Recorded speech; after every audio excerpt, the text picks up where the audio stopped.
इसलिए मुझे लगता है कि आज के परिवेश में हम सनातन को जोड़े। अगर सनातन जुड़ेगा, सनातन की रक्षा, तो विश्व की शांति और सुरक्षा। हर पार्टी कहती है जातिवाद मिटाओ, जातिवाद मिटाओ, और हर पार्टी जातियों की रैली करने में थकता नहीं है। यह केवल धार्मिक कार्यक्रम ही नहीं, बल्कि एक आध्यात्मिक, सांस्कृतिक और राष्ट्रीय चेतना को जगाते हुए राष्ट्र निर्माण के लिए समृद्ध समाज का निर्माण करना इसका उद्देश्य है। भगवान परशुराम के जन्म महोत्सव के पवित्र समापन अवसर पर 6 जुलाई 2025 को विराट सनातन महाकुंभ का आयोजन पटना के ऐतिहासिक गांधी मैदान में होगा। इस आयोजन का उद्देश्य भारत की सनातन चेतना, सामाजिक समरसता और सांस्कृतिक एकता को सशक्त बनाना है। सनातन कुंभ पर जानकारी देते हुए पूर्व केंद्रीय मंत्री अश्विनी चौबे ने कहा कि इससे चुनाव पर क्या असर पड़ेगा ये तो नहीं पता, लेकिन इससे सनातन एक होगा और हर घर में गीता होगी, यही उद्देश्य है। हमारे संवाददाता कोमल शर्मा ने खास बातचीत की है पूर्व केंद्रीय मंत्री अश्विनी चौबे से। देखिए ये रिपोर्ट। पटना के गांधी मैदान में सनातन महाकुंभ होने जा रहा है, जहां पर लगेगा संतों का जमावड़ा, बुद्धिजीवियों का, विचारकों का।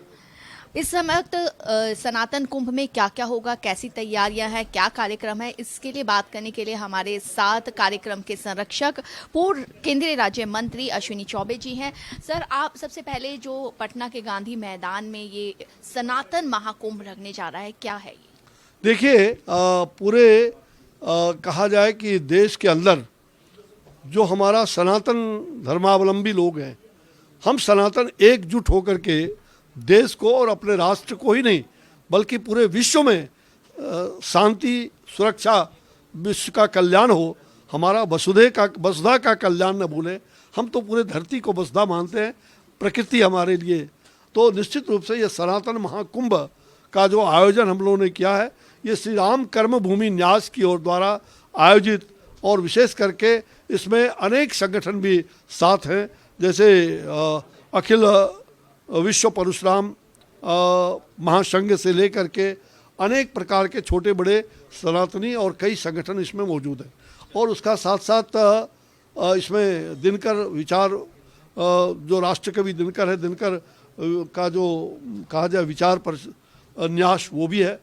मुख्य रूप से इस कार्यक्रम का एक तो भगवान परशुराम का जो अत्याचार और अन्याय के खिलाफ लड़ते रहे इस धरती पर, और भगवान परशुराम भगवान विष्णु के वो छठे कहा जाए स्वरूप थे, विष्णु के अवतारी थे, साथ में श्री राम थे। तो विष्णु भगवान के अवतार श्री परशुराम के जन्म महोत्सव के समापन पर, ये उनका इस साल का जो जन्म महोत्सव अक्षय तृतीया से शुरू हुआ था, हमने बिहार में जगह जगह हर घर परशु, हर घर गीता, गंगा गौ गायत्री माता, जय जय माता, भारत माता, जय परशुराम, जय सिया राम, जय श्री राधे श्याम, जय हनुमान, इसी उद्घोष के साथ ये पूजन भी गांव-गांव में हो रहा है।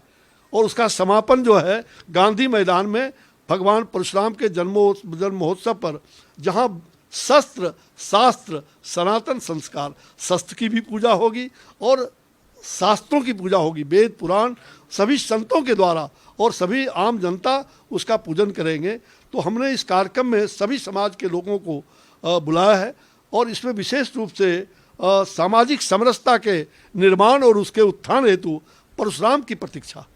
परशुराम कोई व्यक्ति नहीं, परशुराम वो विचार है जो यह केवल धार्मिक कार्यक्रम ही नहीं, बल्कि एक आध्यात्मिक, सांस्कृतिक और राष्ट्रीय चेतना को जगाते हुए राष्ट्र निर्माण के लिए समृद्ध समाज का निर्माण करना इसका उद्देश्य है। सामाजिक समरसता के लिए आप सनातन महाकुंभ करवा रहे हैं, लेकिन वहीं जो है विपक्ष जातीय जनगणना को लेकर के लगातार केंद्र पर वार कर रहा है।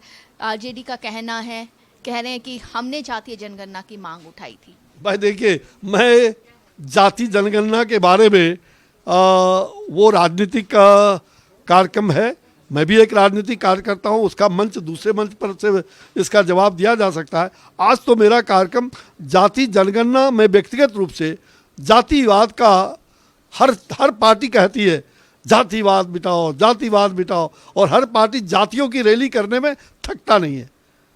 और हम सब तो जेपी के सेनानी भी हैं।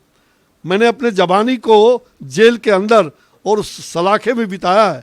लगभग 3 साल तक, 74 से लेके इमरजेंसी आपातकाल 77 तक, और मुझे गर्भ सलाखे से भी दाग है। मैं मौत और जीवन के साथ महीनों अस्पताल के अंदर जूझते रहा।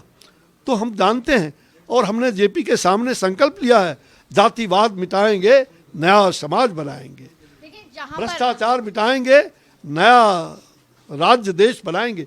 तो यह संकल्प है। इसलिए मुझे लगता है कि आज के परिवेश में हम सनातन को जोड़े।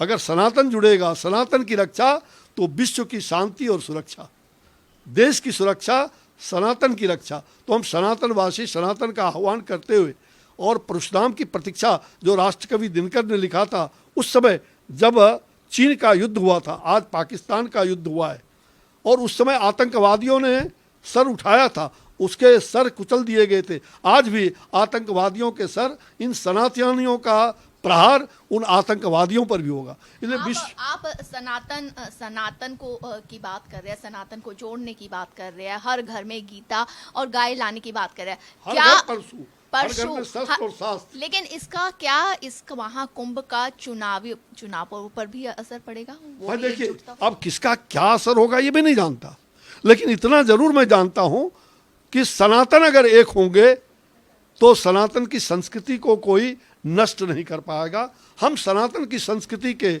समर्थक हैं, हम उसके पोषक हैं, उसके रक्षक बन करके। इसलिए, और मुख्य रूप से इसमें हमने दिया, सनातन का जितने मंदिर हैं देश भर में, मठ हैं, वो सारे, उसका जीर्णोद्धार भी होना चाहिए, मठों और मंदिरों का। इसलिए हमें टेम्पल कनेक्शन जिसको कहते हैं, हमको जोड़ने का काम सनातन को अगर किसी के माध्यम से हुआ तो मठ मंदिर, और साथ साथ जो संस्कृत है, जो देव भाषा है, संस्कृत के विद्वान, वेदों के ज्ञानदाता, जो धर्म के जो हमारे कहा जाए कि धर्माचारी, ऐसे जो ध्वजवाहक हैं सनातन के, उनका सम्मान, और साथ साथ जो पंडित, पुजारी, पुरोहित जो दूसरों के ग्रह को भी स्वयं ले लेते हैं, उनका सम्मान हो, और उनको सरकार के द्वारा उचित उसका कहा जाए कि सहयोग भी आर्थिक हो, और सभी राजनीतिक जो संकल्प पत्र होता है उसमें इसका स्थान मिलना चाहिए।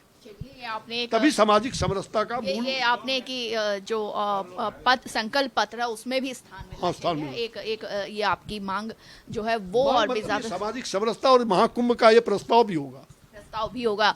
चलिए, भारत एक्सप्रेस से बात करने के लिए शुक्रिया। भारत एक्सप्रेस के लिए कैमरामैन धर्मेंद्र के साथ मैं कोमल शर्मा।